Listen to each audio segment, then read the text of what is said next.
The ink on the divorce papers was barely dry when he popped the champagne. Alexander Sterling, the tech mogul who graced the cover of Forbes 3 times, didn't just divorce his wife of 5 years. He erased her. He handed the pen to Eleanor, a woman the tabloids called plain and boring, while his mistress, the Oscar-nominated actress Isabella Montrose, watched from the doorway wearing Eleanor's favorite silk robe. Alexander thought he was cutting off dead weight to ascend to Hollywood royalty. He didn't know that the plain woman signing her name wasn't just a housewife. She was the hidden matriarch of the Vance Steel Dynasty, the very company that supplied the steel for Alexander's skyscrapers. He wasn't signing a divorce decree. He was signing his own bankruptcy. Location: the Sterling Penthouse, 432 Park Avenue, New York City. Date: November 14th. The silence in the penthouse was usually comforting, a testament to the soundproofing that cost more than most people earned in a lifetime. Tonight, however, the silence felt predatory. Eleanor Sterling sat at the edge of the sprawling mahogany dining table. It was an antique, imported from a French chateau, one of the many things Alexander had bought to prove he had taste to match his billions. Her hands were folded in her lap, her knuckles white. Across from her stood Alexander. He was pacing, his Italian loafers clicking against the marble floor. He looked impeccable as always, charcoal suit, tie loosened just enough to suggest a hard day's work, though Eleanor knew he had spent the afternoon at the Tiffany & Co.'s flagship store. "It's not about cruelty, Ellie," Alexander said, finally stopping to pour himself a drink. He didn't offer her one. "It's about evolution. Brands evolve, companies evolve, people evolve, and frankly, we've evolved in different directions." Eleanor looked up. Her face was devoid of makeup, her brown hair pulled back in a simple ponytail. To the outside world, she was the mousy librarian who had somehow snagged New York's most eligible bachelor 5 years ago. "Evolution," Eleanor repeated, her voice steady. "Is that what you call sleeping with Isabella Montrose for 6 months?" Alexander sighed, the sound of a man inconvenienced by a triviality. "Don't make this sordid. Isabella understands me. She understands the spotlight. She understands the pressure of my life. You're content with charity galas and reading books in the garden. You're a shadow, Ellie, and I need a star." The elevator doors at the far end of the penthouse chimed softly. They slid open, and Isabella Montrose stepped out. She was breathtaking, even casually dressed. She wore a cashmere sweater that Eleanor recognized. It was hers, missing from her closet for 2 weeks, and tight designer jeans. "Is it done, Alex?" Isabella asked, ignoring Eleanor entirely. Her voice was that famous husky purr that had won her a Golden Globe. "Almost," Alexander said, sliding a thick stack of documents across the mahogany table toward Eleanor. "The settlement is generous, Ellie. $2 million, the apartment in Jersey. You keep your car. It's more than fair considering you signed a prenup." Eleanor looked at the papers. "Decree of dissolution of marriage." "I don't want the money, Alex," Eleanor said quietly. Isabella laughed, a sharp, tinkling sound, as she poured herself a glass of Alexander's scotch. "Oh, honey, don't try to play the martyr. Take the cash. It's not like you have any career prospects. What was it you did before Alex saved you? Assistant librarian?" Eleanor stood up. She wasn't tall, but something in her posture shifted. The slump vanished. Her spine straightened with a rigidity that would have reminded a historian of a soldier bracing for cannon fire. "I was an archivist," Eleanor corrected softly. "I managed history." "Semantics," Alexander waved a hand dismissively. "Just sign the papers, Ellie. I have a PR team coming in at 8 a.m. to handle the announcement. We want to control the narrative. Amicable separation due to growing apart." Standard boilerplate. Eleanor reached into her purse, a worn leather tote that Alexander hated, and pulled out her own pen. It wasn't a cheap plastic stick.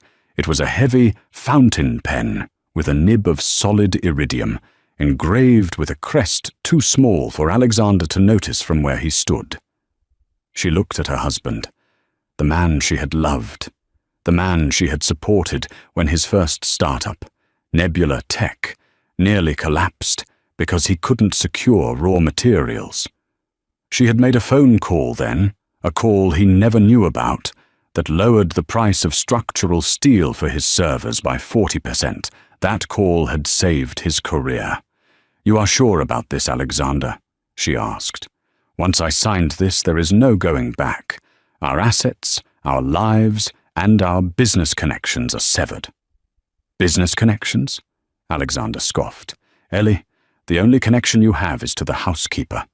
"Yes, I'm sure. Sign it." Eleanor uncapped the pen. The scratching sound of the nib on the paper was the loudest thing in the room. Eleanor V. She didn't write Sterling. She simply signed her initial. "Done," she said. She didn't ask for the check. She didn't ask for the keys to the Jersey apartment. She simply placed the pen back in her bag. "You can keep the apartment," she said, turning to the elevator. "And the money. I won't be needing your charity." "Suit yourself," Isabella sneered, draping her arms around Alexander's neck. "More for us. Bye, Plain Jane." As the elevator doors closed, hiding the sight of her husband kissing another woman, Eleanor didn't cry. She pulled out her phone. It was an encrypted device, not the standard iPhone Alexander insisted she use. She dialed a number that hadn't been used in 5 years. "This is Vanguard 1, she said into the phone. Her voice was no longer soft. It was cold iron. "Initiate protocol homecoming. I'm leaving New York. Tell the board of directors I will be at the Pittsburgh headquarters by morning. The hiatus is over. Location: Teterboro Airport, private hangar. Date: November 15th. The media storm hit before Eleanor even landed in Pennsylvania. By the time Alexander's PR team released the statement at 8 a.m., TMZ and the Daily Mail had already run the story, leaked intentionally by Isabella's agent to maximize the drama. Billionaire Alex Sterling dumps frumpy wife for Hollywood bombshell. The photos were brutal. They used a picture of Eleanor from a rainy day where she looked washed out and tired, placed next to a red carpet photo of Isabella looking radiant in Dior. The narrative was set. Alexander had upgraded. Eleanor was the sad, discarded starter wife who couldn't keep up with the visionary genius of her husband. Social media was merciless. AidTechBro99 tweeted, "About time Alex dropped the dead weight. You can't run a Fortune 500 company with a librarian on your arm." Bella Fanfrever posted, "Finally a couple that looks the part." Lex Bella. Alexander read the tweets in the back of his Maybach, a satisfied smirk on his face. "Trending #1 worldwide," he told Isabella, who was scrolling through Instagram comments. "The stock price for Sterling Dynamics is actually up 2%. The market loves a power couple." "They love me," Isabella corrected, checking her makeup in the compact mirror. "And they love that you're finally with someone who has flavor." Meanwhile, in a private hangar at Teterboro Airport, a very different scene was unfolding. Eleanor stepped out of the taxi. She carried only 2 suitcases. Waiting for her on the tarmac wasn't a commercial jet, or even a chartered Cessna. It was a Gulfstream G700, painted in a matte midnight blue. The tail number didn't end in a standard registration. It bore the insignia of a silver anvil. A man in a dark suit stood by the stairs. He was older, with white hair and a scar running down his cheek. This was Marcus Thorne, the head of security for the Vance family for 30 years. "Miss Eleanor," Marcus said, bowing his head deeply. It wasn't a bow of servitude, but of immense respect. "Welcome back." "Hello, Marcus," Eleanor said, the wind whipping her hair. "Is the family aware?" "The board has been convened. Your grandmother, she is relieved. She said she knew the Sterling experiment would fail eventually." Eleanor winced slightly. Grandmother always did have a way with, "I told you so." "And the press?" "Blocked," Marcus said as he took her bags. "We've scrubbed your real maiden name from the public digital archives, as usual. The tabloids think you are Eleanor Vance, daughter of a high school teacher from Ohio. They have no idea they are dealing with the Eleanor Vance, sole heiress to Vanguard Steel and Heavy Industries." Vanguard Steel. It wasn't a flashy tech company. It didn't have an app. It was the backbone of the American industrial complex. They owned the mines, the refineries, the shipping lines, and the patents for the high-tensile alloys used in everything from SpaceX rockets to the structural beams of the very building Alexander Sterling lived in. They were a ghost dynasty, old money that preferred to remain invisible while controlling the world's infrastructure. Eleanor walked up the stairs of the jet. She paused at the top and looked back at the New York skyline. Somewhere in those shimmering lights, Alexander was probably toasting his new freedom. "He thinks I was dependent on him," Eleanor whispered. "He is about to learn," Marcus said from behind her, "that a skyscraper is nothing without its steel skeleton." The jet engines roared to life. Inside the cabin, the luxury was understated, but absolute. Eleanor sat in a leather armchair and opened a dossier waiting on the table. The cover read, "Sterling Dynamics, Supply Chain Vulnerabilities." She flipped to page 4. Alexander's company was currently building the Sterling Spire, a 120-story megastructure in Dubai intended to be the headquarters for his new AI division. It was 40% complete. "Marcus," Eleanor said, pressing the intercom button. "Yes, Mum?" "Get me the current contract status for the Sterling Spire project, specifically the supplier of the Grade 9 seismic steel beams." "That would be a subsidiary of ours, Ma'am." "North Atlantic Ore. We supply 90% of the project." "Not anymore," Eleanor said, her voice devoid of emotion. "Put a freeze on all shipments to Sterling Dynamics effective immediately. Cite supply chain irregularities and quality control audits. Indefinite delay." "That will cost him millions a day in penalties, Ma'am." "I know," Eleanor said, watching New York disappear beneath the clouds. He wanted a story full of drama for his new life. I'm just helping him write it. Location: Sterling Dynamics, HQ, Silicon Valley, Vanguard Estate, Pittsburgh. Date: 3 months later. The honeymoon phase, as it turned out, had a strict expiration date. For Alexander Sterling, it lasted exactly 90 days. Life with Isabella was a whirlwind of red carpets, paparazzi flashes, and exclusive parties. But the cracks were appearing. Isabella wasn't just high maintenance, she was a black hole of attention. She interrupted board meetings to ask Alexander's opinion on dress swatches. She threw tantrums when he had to work late. She treated his staff like indentured servants, causing his executive assistant of 10 years to quit. Alexander sat in his glass-walled office, rubbing his temples. The headache had been there for a week. "Alex, darling," Isabella burst in, followed by a camera crew. She was filming a reality show, The Real Life of Bella, a project she had badgered him into financing. "The lighting in here is terrible. Can we move your desk to the balcony?" "Isabella, I'm working," Alexander snapped, louder than he intended. The camera crew froze. "I have a crisis with the Dubai Tower. Construction has been halted for 2 weeks." "Boring." Isabella rolled her eyes. "Just buy more bricks or whatever. Look, the Met Gala is coming up, and I need you to look less stressed. You're giving me wrinkles just looking at you." She motioned for the cameras to cut. "Seriously, Alex, fix it. You're the genius billionaire. Why is the building stopped?" "Because," Alexander hissed, standing up, "the steel supplier ghosted us. They froze the shipments. We can't find another vendor who makes that specific alloy. It's proprietary." "So sue them." "We're trying, but the parent company is buried under shell corporations. We can't even find a name to serve the papers to." Meanwhile, 3,000 miles away, the atmosphere was very different. The boardroom of Vanguard Steel was a cavernous space of oak and brass, smelling of lemon oil and serious money. 12 men and women, the captains of industry, sat around the table. At the head sat Eleanor. Gone were the cardigans and the messy ponytail.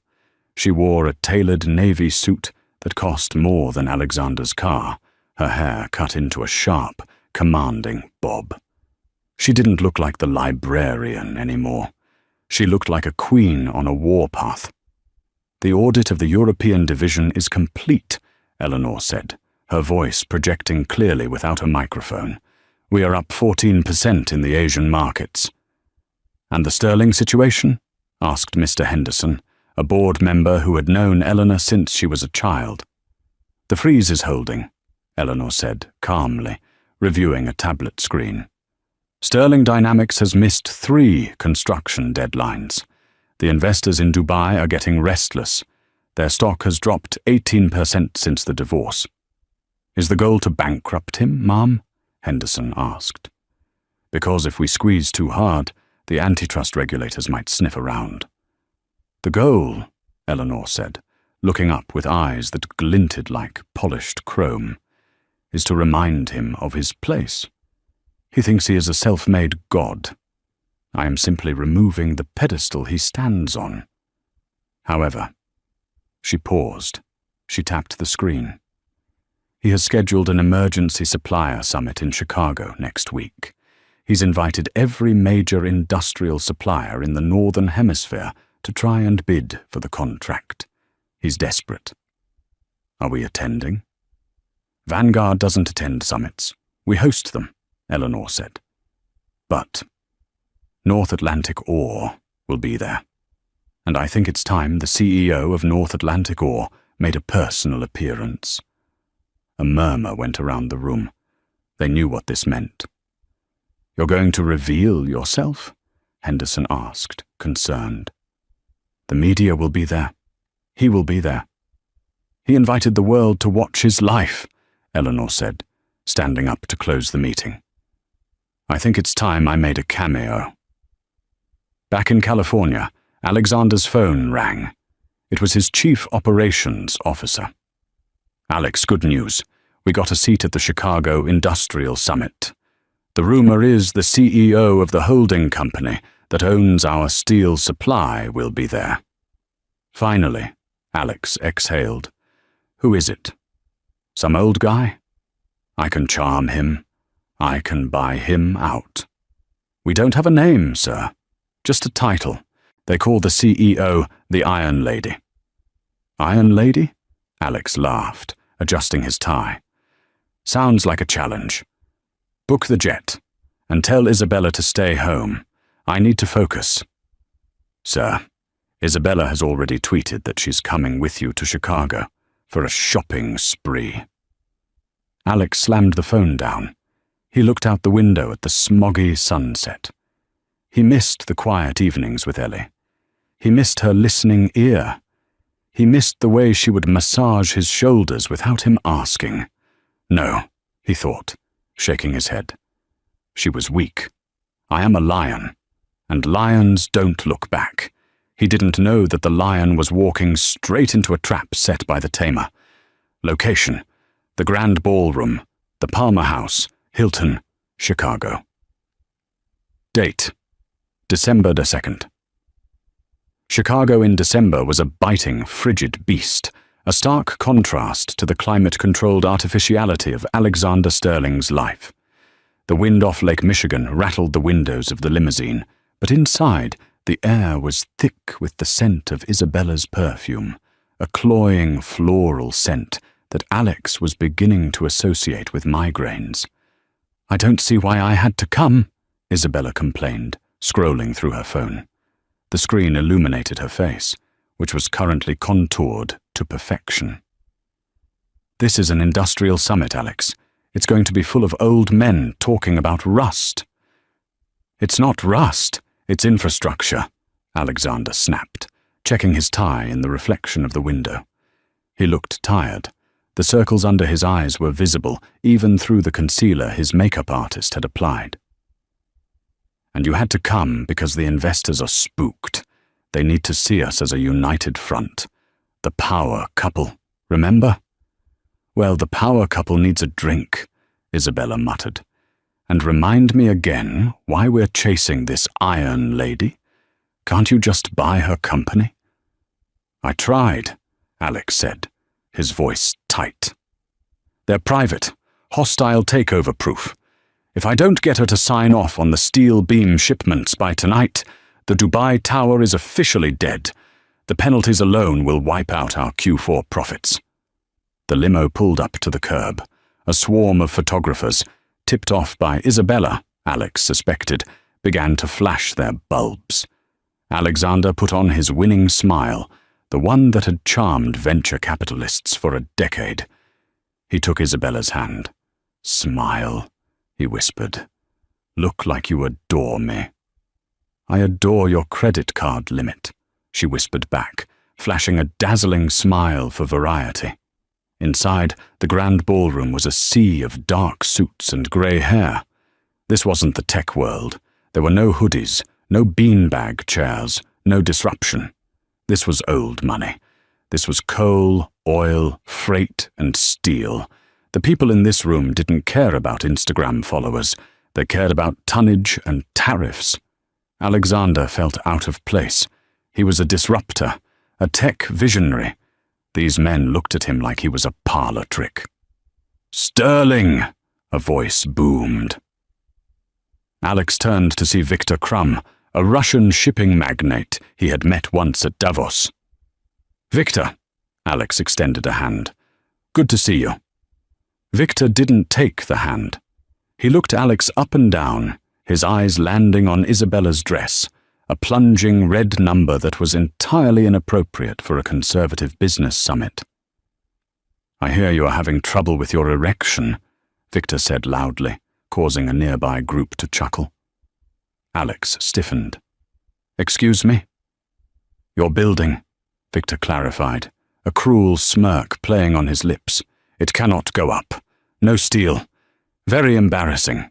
In my country, when a man cannot finish what he starts, we do not call him a visionary. We call him a failure." "It's a supply chain hiccup," Alex said through gritted teeth. "I'm meeting with the CEO of North Atlantic Ore tonight to sort it out." Victor laughed, a deep, belly-shaking sound. "You are meeting the Iron Lady? Good luck, little boy. She eats men like you for breakfast. She does not like, how do you say, flash." He gestured vaguely at Isabella. Isabella bristled. "Excuse me, I am an Oscar nominee. And this is a room for people who build the world, not people who pretend," Victor said, turning his back on them. Alex steered Isabella away, his grip on her arm tight. "Keep your mouth shut," he hissed. "We are bleeding status here." They made their way to the VIP section, a roped-off area near the stage where the keynote speech was about to begin. The program listed the speaker simply as the chairwoman of the Vanguard Group. "Vanguard," Alex muttered. "They own North Atlantic Ore. They're the whale. If I can get 5 minutes with the chairwoman, I can bypass the subsidiary and get the steel." "God, this champagne is cheap," Isabella complained, sipping a flute from a passing tray. "Alex, look at that woman over there, the one in the white suit. Who wears white in winter?" Alex looked. Standing near the stage, surrounded by a phalanx of security and attentive executives, was a woman. Her back was to them. She wore a white power suit, impeccably tailored, stark against the sea of black tuxedos. Her posture was regal. "That must be her," Alex said, straightening his jacket. "Stay here, Bella. Do not move. Do not tweet." "Whatever," Isabella sighed, turning to flirt with a waiter. Alex approached the group. His heart was pounding. This was it, the charm offensive. "Excuse me," Alex said, projecting his voice to cut through the conversation. "I'm Alexander Sterling, CEO of Sterling Dynamics. I believe we have some business to discuss regarding the Dubai project." The security guard stepped forward to block him, but the woman in the white suit raised a hand. The guards parted. She turned around slowly. Alexander Sterling stopped her. His brain stuttered. He blinked, sure that the stress was causing hallucinations.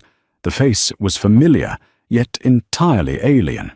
The features were Eleanor's, the high cheekbones, the soft curve of the jaw.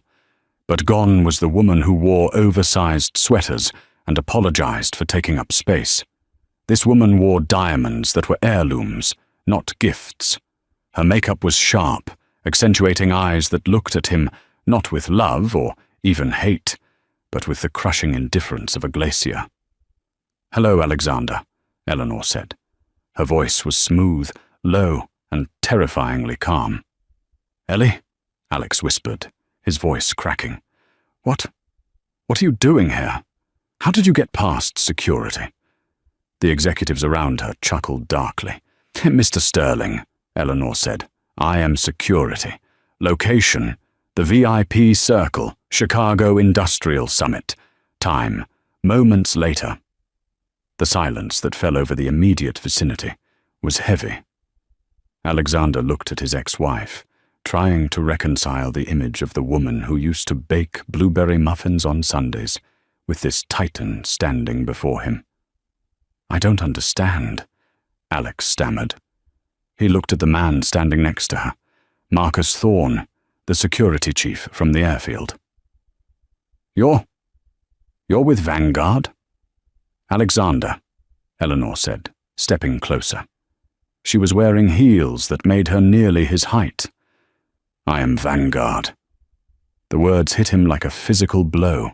Vanguard, the shadowy conglomerate that controlled 30% of the global steel market, the company he had been trying to get a meeting with for 6 months. "That's impossible," Alex laughed nervously. "Your father was a history teacher in Ohio. You collect rare books." "My father was the youngest son of Archibald Vance, the founder of Vanguard Steel," Eleanor corrected. "He chose to leave the life and teach. But when my grandfather died 5 years ago, the trust passed to me. I have been the chairwoman of the board since the month before we got married." Alexander felt the blood drain from his face. He did the math. 5 years? But I was struggling then. Nebula Tech was almost bankrupt, and then suddenly the price of raw materials dropped, Eleanor finished for him. "You secured a contract with a supplier you had never heard of, at rates that were frankly charitable. You thought it was your brilliance, Alexander. It was my wedding gift." Alex staggered back slightly. You fixed the prices." "I subsidized your incompetence," Eleanor said, her voice hard. "I believed in you. I thought you were a genius who just needed a break. I kept my identity secret because I wanted to be loved for who I was, not for the Vance fortune. I wanted a partner, not a parasite." She took a step forward, invading his personal space. "And for 5 years, I played the role. I cooked your dinner while managing a multi-billion-dollar portfolio from my iPad while you slept.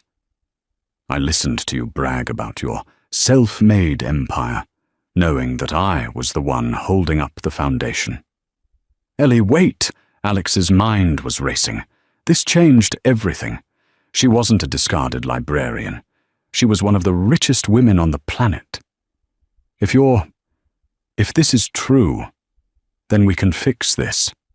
The Dubai Tower, the steel. You can sign the release. He reached out to touch her arm. Marcus Thorne stepped forward, his hand hovering over his jacket, but Eleanor stopped him with a glance. You think this is a negotiation? Eleanor asked, tilting her head. We're family, Alex pleaded, dropping his voice to a seductive whisper. Technically. Look, the divorce isn't final yet. There's a cooling-off period. I made a mistake, Ellie.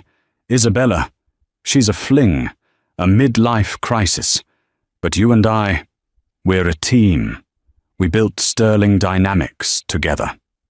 We didn't build it together, Eleanor said. I built it. You just put your name on the building. Suddenly, a shrill voice cut through the tension. Alex, why are you talking to the help? Isabella Montrose sashayed into the circle, a glass of champagne in hand. She looked Eleanor up and down with a sneer. Oh my God, is that Plain Jane? What are you doing here? Did you get a job catering the event? The circle of executives went dead silent. Victor Crumb, standing nearby, actually gasped. Eleanor shifted her gaze to Isabella. It was like a lioness looking at a yapping chihuahua. Isabella Montrose, Eleanor said. I enjoyed your performance in the Midnight Garden, although I found your character's motivation lacking. Excuse me? Isabella scoffed. Who do you think you are? She is the woman who owns the building you live in, Marcus Thorne said, his voice deep and rumbling. What? Isabella looked at Alex. What is he talking about? Shut up, Isabella, Alex hissed, panic rising in his throat. Eleanor signaled to the DJ booth. The music lowered. She walked past Alex and Isabella, stepping up onto the small stage. She adjusted the microphone. Ladies and gentlemen, Eleanor announced. The room fell silent. Thank you for coming. As the chairwoman of Vanguard and its subsidiary, North Atlantic Ore, I have an announcement regarding the future of our partnerships. Isabella's mouth dropped open. Chairwoman? Eleanor looked directly at Alexander from the stage. Effective immediately, Vanguard Steel is initiating a new standard for ethical partnership. We will no longer supply materials to companies that demonstrate volatile leadership, financial instability, or moral bankruptcy. She paused for effect. Therefore, we are permanently severing all ties with Sterling Dynamics. Furthermore, we are calling in the debts. Sterling Dynamics financed their expansion using Vanguard-backed bonds.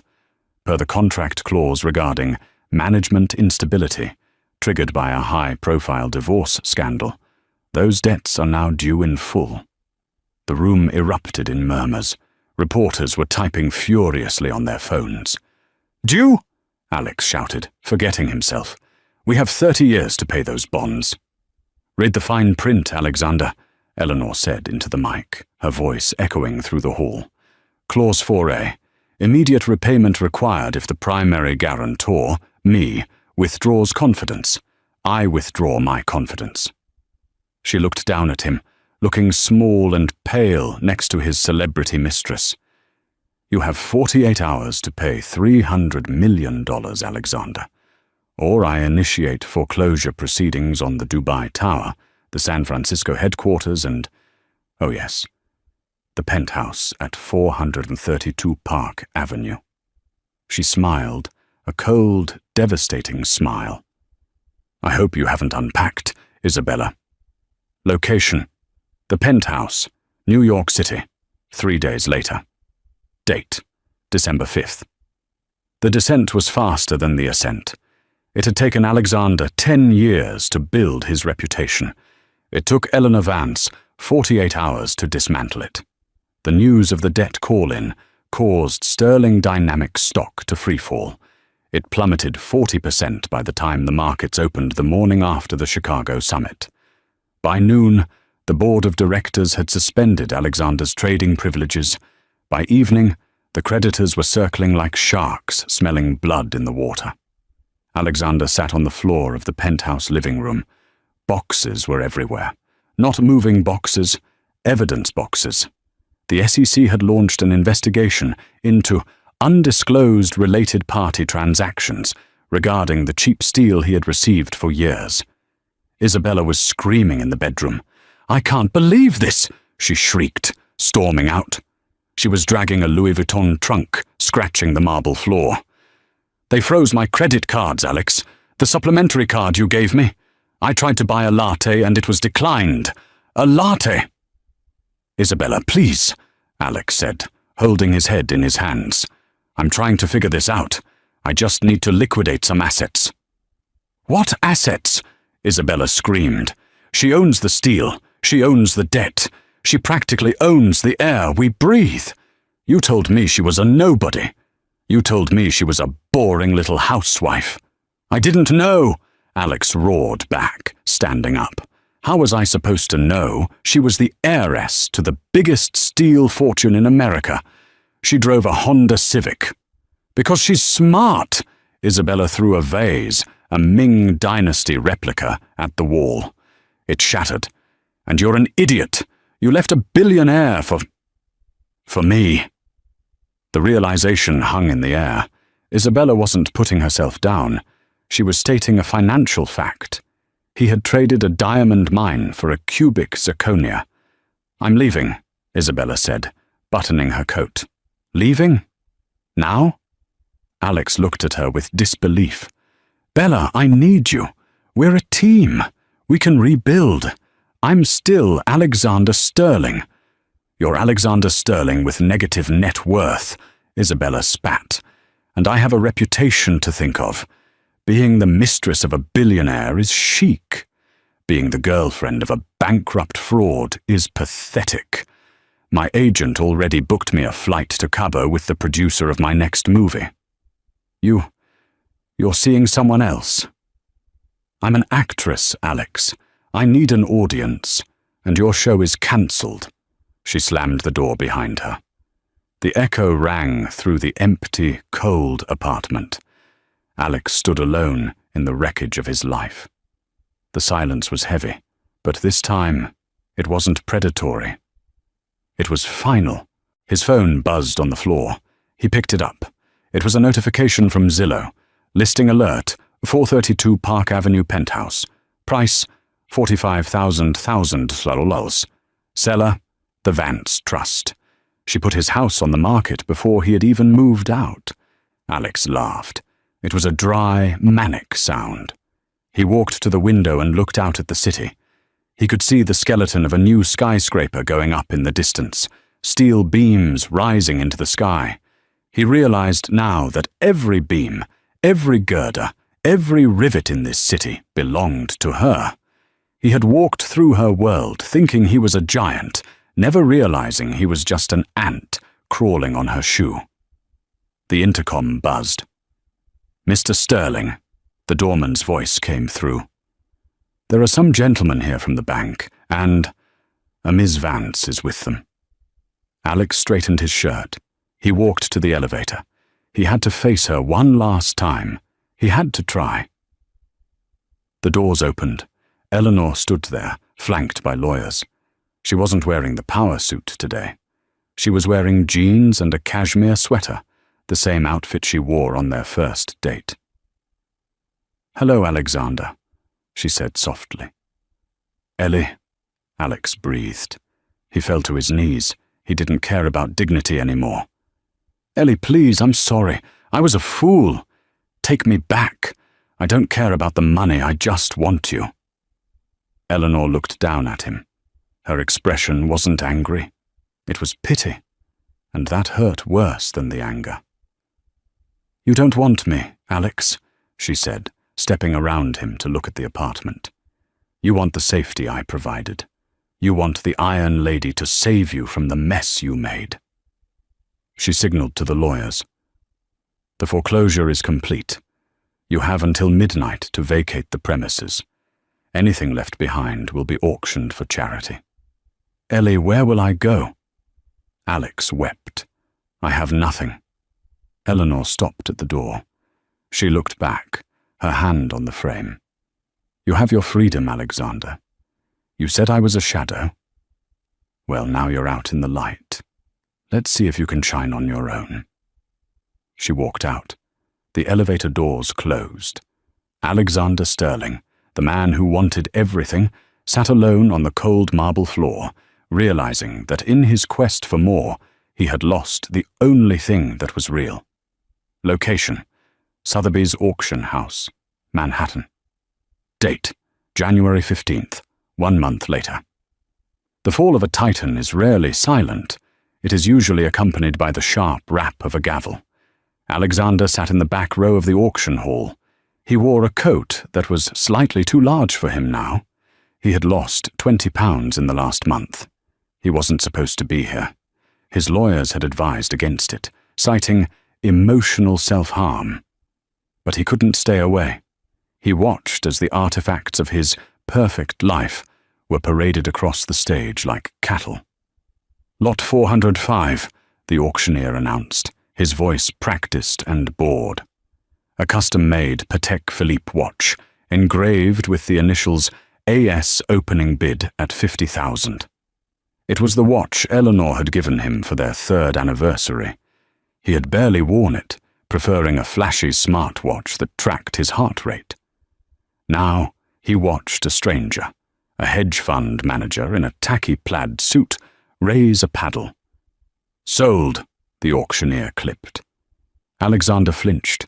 That watch was worth more than his current net worth. Since the night at the penthouse, Alexander's life had been a lesson in gravity.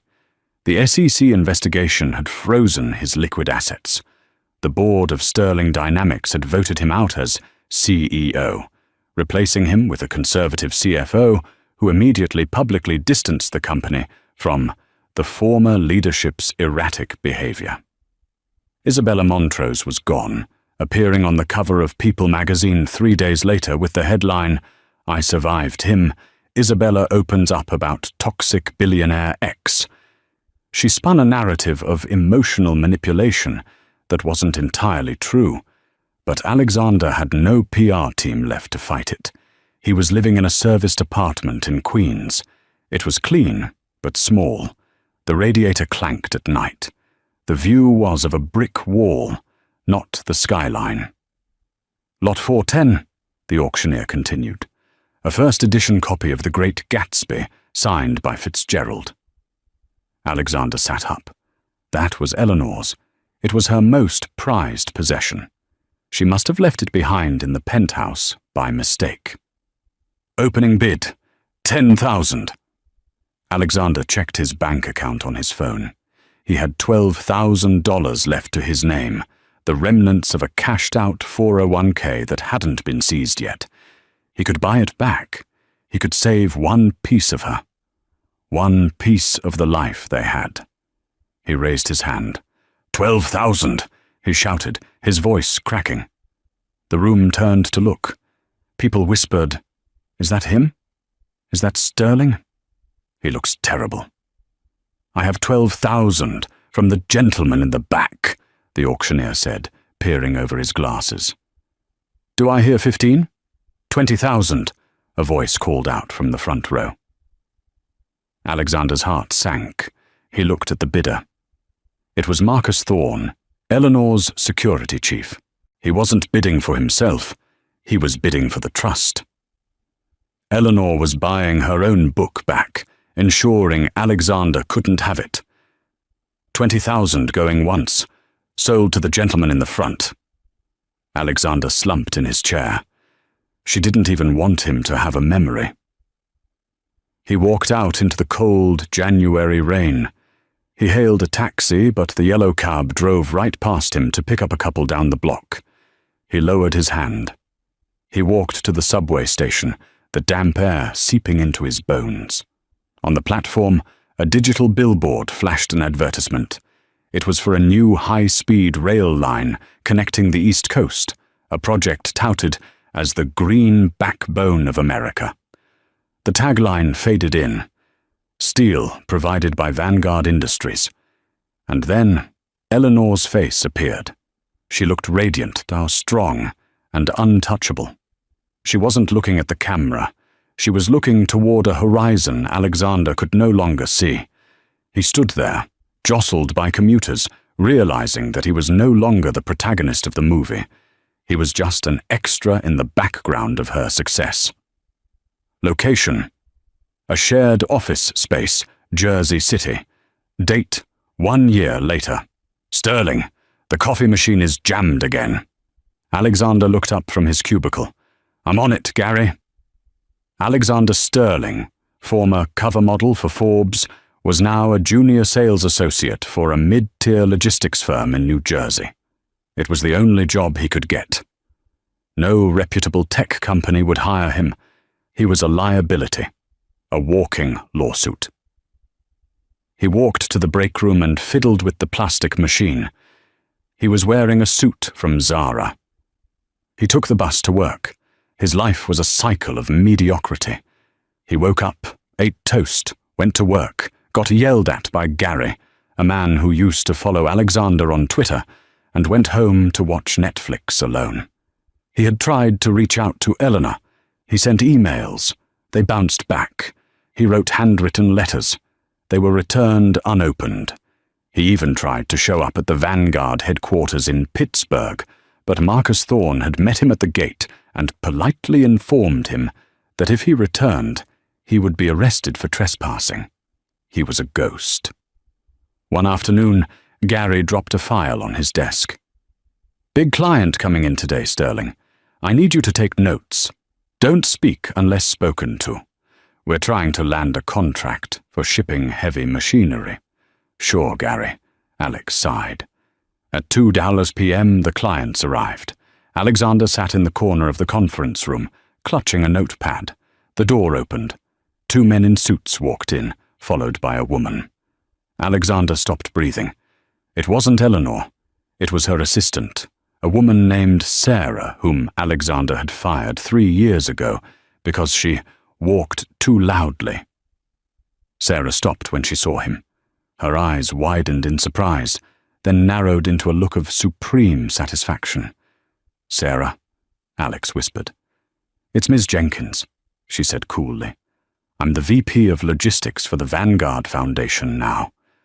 Gary looked between them, sweating. You know each other? I used to work for Mr. Sterling's wife, Sarah said, emphasizing the word wife. Before he imploded. The meeting was excruciating. Alexander had to sit there and take notes while Sarah dictated terms. She was sharp, professional, and utterly dismissive of him. She treated him like furniture. At the end of the meeting, as everyone was shaking hands, Sarah paused by Alexander's chair. She's happy, you know, Sarah said quietly. Alex looked up, his eyes red-rimmed. Is she? She got remarried last month, Sarah dropped the bomb casually, to a pediatric surgeon, a good man, someone who doesn't need her to be small so he can feel big. The room spun. Remarried. It was over. Truly over. The tiny flame of hope he had been nurturing, the delusion that if he just worked hard enough and proved he had changed, she might take him back, was extinguished. Does she ever talk about me? Alex asked, his voice trembling. Sarah considered this for a moment. No, Alexander, she doesn't. You're just a tax write-off from a previous fiscal year. Sarah walked out. Alexander sat in the empty conference room. He looked at his notepad. He had written nothing. He realized then that the worst punishment wasn't poverty. It wasn't public humiliation. It was the realization that the person who had loved him most had completely erased him from her internal narrative. To Isabella, he was a story to sell. To Eleanor, he was nothing. Location: Central Park, New York City, near the Bethesda Fountain. Date: 5 years later. The October wind cut through the park, carrying the crisp scent of burning leaves and roasted chestnuts. For most New Yorkers, it was the smell of autumn romance. For Alexander Sterling, it was just another reminder that winter was coming, and his heating bill was overdue. Alexander sat on a peeling green bench, watching the tourists snap photos of the angel statue. He was 42 now, but he looked 50. The thick, lustrous hair that had once been the subject of GQ profiles was thinning and grey at the temples. His suit, a polyester blend from a discount rack, shined cheaply in the sunlight. He wasn't destitute. He was a senior logistics manager at a trucking firm in Newark. But he was invisible. He was part of the grey background of the city he used to think he owned. He unwrapped a foil-wrapped sandwich, tuna prepared in his kitchenette that morning, and took a bite. It was dry. "Ball! Ball!" A bright red rubber ball bounced off the toe of his scuffed dress shoe. Alexander flinched, pulling his legs back.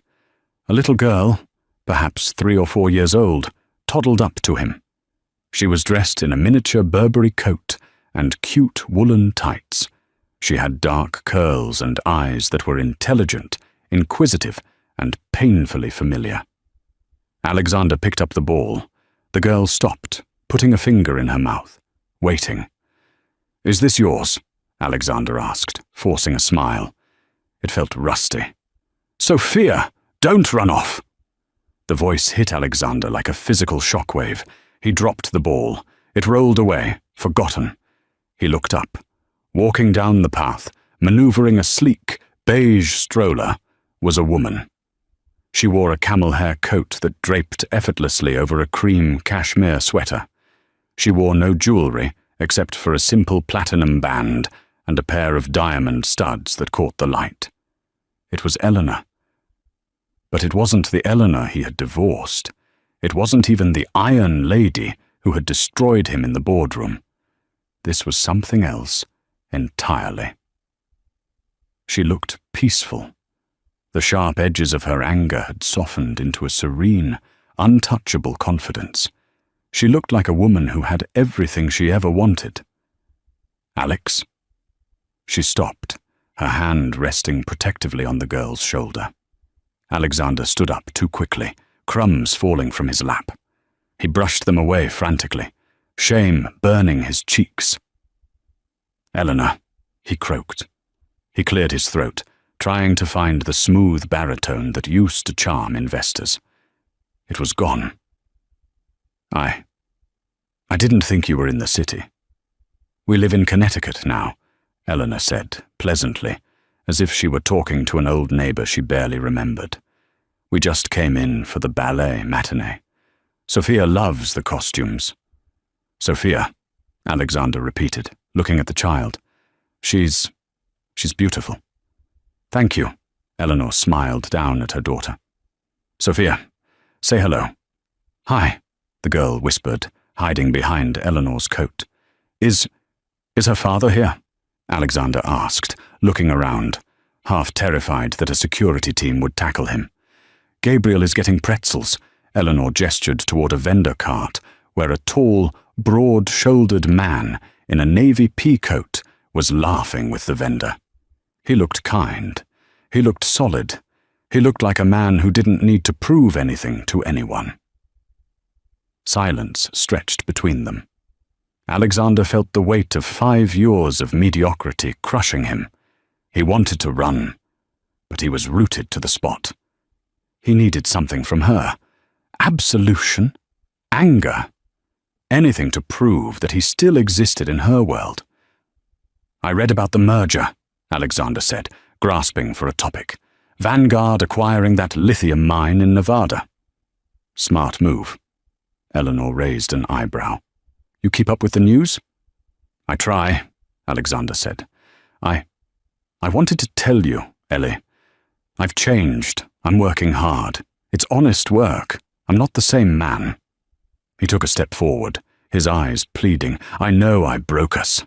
I know I was a fool. But looking back, we were a good team once, weren't we? Before the fame, before the money, those late nights when I was building the Nebula prototype, and you were making coffee. That was real, wasn't it?" He needed that validation. He needed to believe that his genius, at least, had been real, that he had brought something to the table, even if he had ruined it later. Eleanor's expression shifted. The pity returned, but this time it was mixed with a resolve to finally cut the last thread. "Alexander," she said softly, "you hold on to that prototype like it's a holy relic." "It was revolutionary," Alexander insisted, a spark of his old arrogance flaring up. "The Nebula won. It launched the Empire. Even if I lost it all, I built that. I invented the tech that changed the industry. You can't take that away from me." Eleanor sighed. She glanced over at her husband, Gabriel, ensuring he was still occupied. Then she stepped closer to Alexander, lowering her voice so Sophia wouldn't hear. "I think it's time you knew the truth," she said, "so you can finally let go." "The truth? What truth?" "The Nebula won," Eleanor said, her voice steady and precise. "It didn't work, Alex. It overheated after 40 minutes of use. The processing speed was average at best. The industry laughed at it." "That's a lie," Alexander stammered. "We sold out. The first order was for 10,000 units. A shell company bought them for—" He trailed off. The memory of the Chicago summit flashed in his mind. Shell companies. His face went pale. "You," he whispered. "I created a holding company called Orion Logistics," Eleanor confessed. "I used my personal trust fund. I bought every single unit of the Nebula One. I paid full retail price." "But the reviews, the buzz." "Marketing firms I hired," Eleanor shrugged. "I paid for the hype. I paid for the initial sales figures, so you could secure Series A funding from the venture capitalists. Once you had the funding, you hired real engineers who fixed the tech for the second version. But the first one? The one you built with your own hands?" She paused, letting the words hang in the cold air. "It was junk, Alexander. I had them shipped to a recycling plant in New Jersey. They were melted down for scrap metal 3 weeks after you sold them." Alexander grabbed the back of the bench to steady himself. The world was spinning. "Why?" he gasped. "Why would you do that?" "Because I loved you," Eleanor said, and the sadness in her eyes was profound. "I saw how desperate you were to be a great man. You were falling apart. You were depressed. I wanted to give you a win. I thought if you felt successful, you would become the man I knew you could be. I thought I was building your confidence." She shook her head slowly. "I didn't realize I was feeding a monster. I bought your success, Alexander.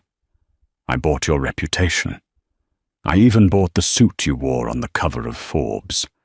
You were never a self-made billionaire. You were a scholarship student in a school I built for you." Alexander looked down at his hands. He felt stripped naked. Every accolade, every cheer, every moment of pride he had ever felt. It was all charity. It was all her. "So I was nothing?" he whispered, tears leaking from his eyes. "This whole time, I was just your pet project?" "You were my husband," Eleanor corrected gently. "But you wanted to be a god. And gods don't have wives, Alex. They have worshippers. And I was tired of kneeling." "Mommy!" Sophia tugged on Eleanor's hand. "Daddy has pretzels." Eleanor looked back at Gabriel, who was walking toward them with a warm smile, holding 2 large, soft pretzels. "I have to go," Eleanor said. She didn't offer a handshake. She didn't offer a hug. She simply stepped back, creating a chasm between them that could never be crossed. "Goodbye, Alexander. I hope you find a life that is real this time." She turned and walked away.